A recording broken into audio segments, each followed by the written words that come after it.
The Federal Reserve Chair has a massive stash of cryptocurrency and they're trying to hide it. It's actually buried in the documentation in a 69-page government document that almost no one read for some reason. But once you see it, you'll understand why Bitcoin is going to $250,000. On April 14th, Kevin Warsh, Trump's nominee to become the next Federal Reserve Chairman, filed his financial disclosure with the U.S. Office of Government Ethics. It's basically standard procedure to look over his entire situation. Boring document, but inside of it, buried deep in that disclosure was a part that nobody's talking about in public news.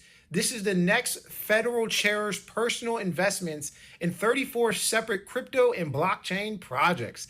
I'm going to read every single one right in this video. Through his venture fund holdings, Kevin Warsh, the next man to run the Federal Reserve, is invested in Solana, Optimism, Lightning Network, DYDX, Polychain Capital, Compound, Blast, Lighter, Lemon Cash, Dapper Labs, DSO.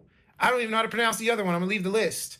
All of these companies he's currently invested in. It's a very long list. Now I want you to stop and think about that for a second. The man that's about to take over the US monetary policy didn't just buy Bitcoin like a normal investor. He went out of his way to fund specific protocols with altcoins and specific protocols the Federal Reserve regulates themselves. We're talking about layer 1 chains, layer 2 networks, DeFi exchanges, Bitcoin payment infrastructure, prediction markets, NFTs, the exact rails the Fed has the power to either crush or unleash with liquidity.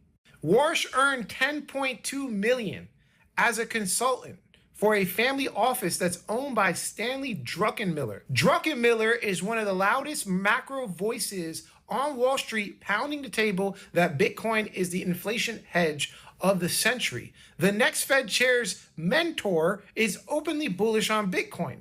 Combine it with his wife, Jane Lowder, Warsh is worth at least $192 million.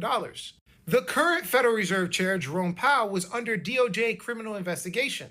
That investigation was the only thing blocking Warsh's confirmation. And on April 24th, the DOJ dropped it completely. Warsh is now clear to take the seat by mid-May. For decades, crypto fought against the Fed. Now the Fed is about to be led by a man whose portfolio depends on crypto succeeding. The institutions aren't fighting us anymore. They're becoming us, and you were there first. This is the Federal Reserve themselves, guys. Wake up.